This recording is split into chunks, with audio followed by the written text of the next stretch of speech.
그리고 세 번째로는 이건 참 의외입니다. 여러분 이거 잘 들으셔야 될 것 같아요.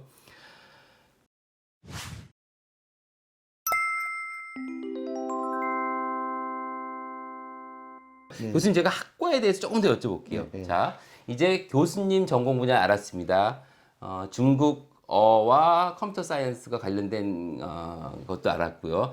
중국 문화학과에서 어떤 교수님이 계시고 어떤 커리큘럼이 있는지 그거 좀 궁금합니다. 네, 저희 학과는 중국 문화학과라는 이름에 걸맞게 이제 중국 언어도 하고 고전 문학도 하고 하지만 중국의 문화에 대해서 연구하시는 교수님들이 세 분이 계세요. 아, 문화. 네, 그 중에 이제 한 분은 대만 대학을 졸업하신 교수님인데 그분은 중국의 어떤 현대 고대의 어떤 문화 그리고 본인 스스로 창작도 하세요. 시인이라서. 근데 그분께서 이제 계속 가르치는 건 뭐냐면 중국 문화가 아니고 중화권 문화예요. 그건 무슨 차이가 있는 거예요, 교수님? 그러니까 중국이라고 하면 중국 대륙을 보통 가리키는데 아. 중화권이라고 하면은 이제 또 홍콩, 타이완, 또 싱가포르, 아. 또 해외 화교들 학교들. 이렇게 소위 말하는 그 중국의 문화적인 배경하에서 같이 언어를 중국어를 사용하고 전 세계에 흩어져 사는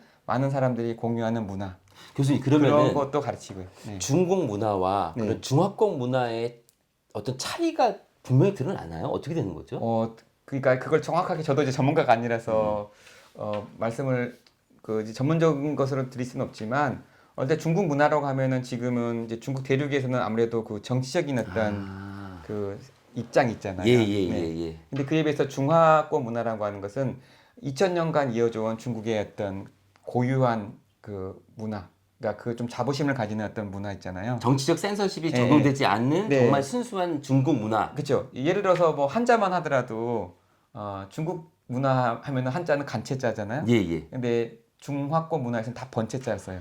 우리 같은 그 우리나라에서도 한자 아, 쓸 때 그래요? 번체자를 쓰고. 예. 그래서 중국 안에 있는 청년들은요 간체자밖에 모른대요. 그러니까 네. 간체자가 뭐냐면 약자죠. 그쵸. 예. 네. 그래서 약자만 알지 진짜 오리지널 그 중국어를 모른다고 합니다. 네, 왜냐면 네, 교육과정이 그렇죠, 그렇다고 그렇죠. 그래가지고요. 네네네. 아 그런 차이가 있을 그리고 수 이제 또 있겠구나. 그 어떤 정치적인 견해나 아니면은 뭐 인권에 대한 견해도 좀 다르죠.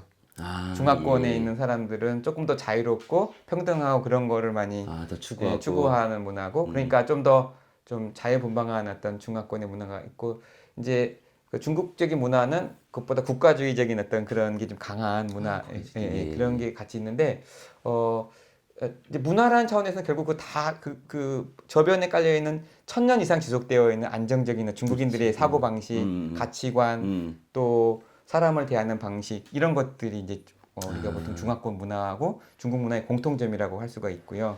그 위에 이제 현대 사회에서 중국의 어떤 정치적인 입장에 따라 생기는 또 문화적 현상들이 또 존재하고요. 우리 중국 문화학과에서 추구하는 인재상은 어때요? 학생들에 대해서 어떤 식으로 키우려고 하고 계세요? 저희 과에서는 이제 일단은 중국어를 잘해야 됩니다. 중국어를 잘하는 거는 왜 필요하냐면 기업체를 가든지 아니면 또 어떤 국가기관을 가든지 교사가 되든지 간에 기본이야. 언어적 능력이 일단 돼야 돼서 졸업할 때 반드시 그 언어적인 능력은 필요한데요. 그 시험 봐요? 시험 그 이제 자격증. 자격증 몇 그거를 급?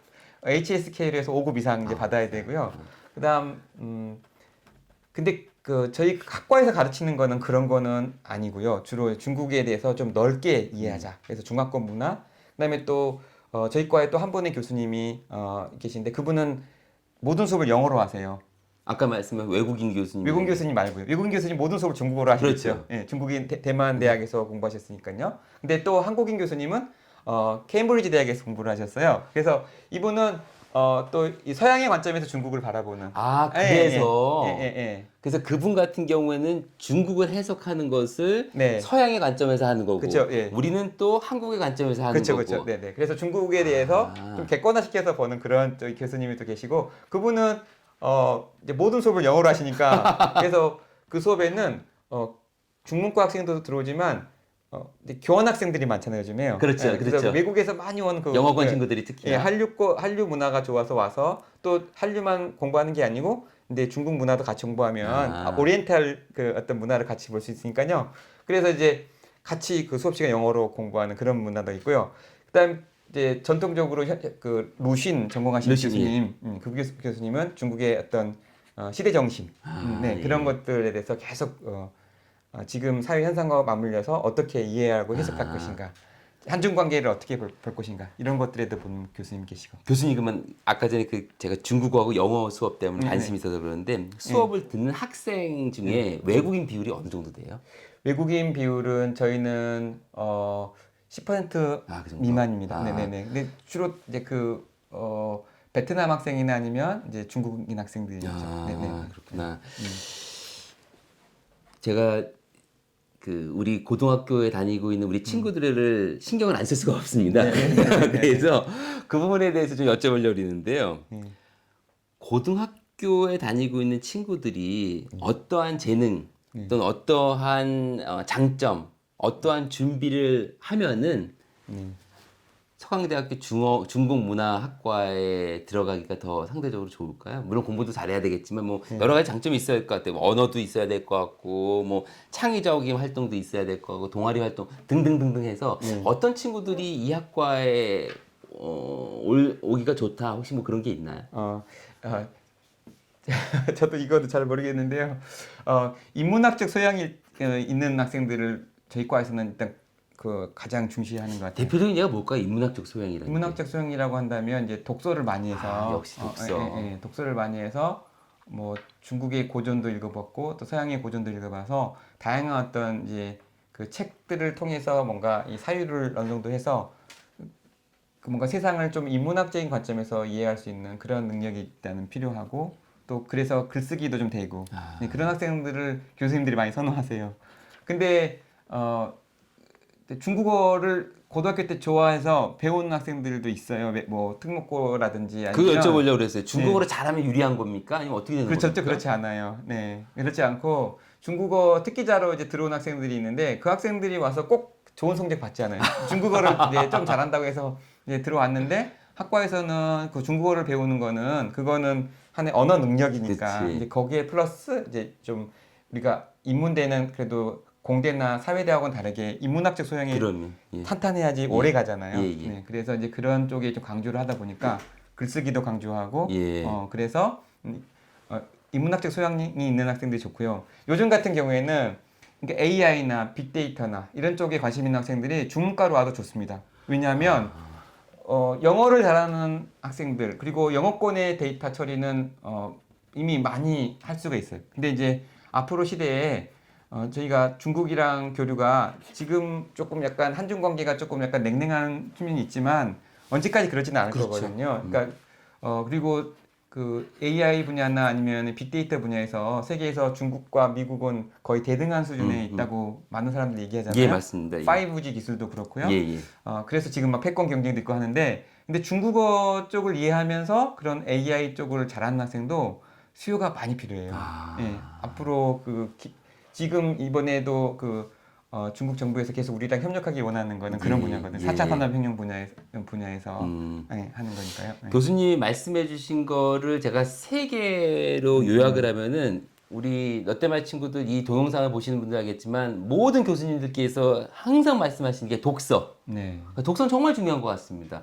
물론 그 전공에 특화된 독서 그 책도 중요하겠지만 그것보다는 사유를 할 수 있는 그러한 다양한 영감을 줄 수 있는 그런 주제의 책을 많이 말씀하셨고요. 두 번째, 중국어를 꼭 잘해야지 오는 건 아닙니다. 그렇죠? 중국어를 맞습니다. 잘하는 것이 중요한 게 아니라 이 친구가 이 학과에 들어와서 중국어를 활용을 해서 무언가를 할 수 있다. 그런 능력이 있는 친구들. 그리고 세 번째로는 이건 참 의외입니다. 여러분 이거 잘 들으셔야 될 것 같아요. AI라든지 빅데이터라든지 컴퓨터 소프트웨어라든지 이런 쪽에 관심이 있고 이런 쪽으로 고등학교 때 체험 활동을 한다거나 기타 활동을 하는 것도 이 학과에서 좋게 평가할 수 있는 학생상이다. 저는 이 세 가지로 교수님 말씀을 좀 정리할 수 있을 것 같습니다. 네네. 그 중에 세 번째는 아무래도 저 서강대 상황이라고 서강대. 말씀드릴 수 있습니다. 왜냐하면 제 전공이 좀 관련이 돼서 오면 그런 쪽 관심이 있으면 이제 저희 쪽에 뭐 소프트웨어 그 연계 전공도 많고 예, 예. 그러니까 이제 그쪽 관련돼서 뭐 팀별 과제, 프로젝트 같은 것도 할 수 있어서 말씀드린 거고 이제 다른 대학에서 상황은 좀 다를 수도 있겠죠. 네. 우리 롯데말 친구들은 아는데 이 동영상은 이 학과에만 관련된 거기 때문에 다 알고 있으리라 생각하고요. 그리고 네. 교수님 여기 이제 인터뷰 오신 교수님들이 많이 그런 말씀을 하세요.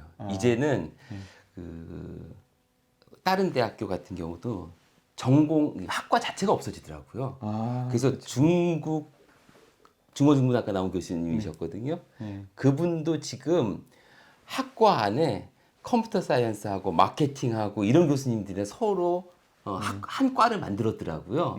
그래서 이런 부분들이 앞으로 더 확산되면은 아마 여러분들이 생각하시는 아주 창의적인 생각을 꼭 특정 학과에 가서만 해야 되는 것이 아니라 이렇게 중국 문화에 관심 있는 친구들은 이쪽에 와서 중국 문화에 대한 것을 빅데이터를 적용해서 알고리즘을 만들어서 무언가를 만드는 게 결국은 중국 문화 학과에서 해야 되는 그런 게 아닐까 생각이 듭니다. 맞습니다. 네, 맞습니다. 혹시 선생님 그 컨텐츠를 만들거나 그런 활동도 합니까? 실습이라든지 뭐 이런 거를? 그런 거 만드는데 저는 이제 언어니까 주로 예, 예. 그 코퍼스 만드는 거, 중국어 데이터. 그것 좀 설명해 주시겠어요? 너무 어렵게 설명하시면 안 됩니다. 네네.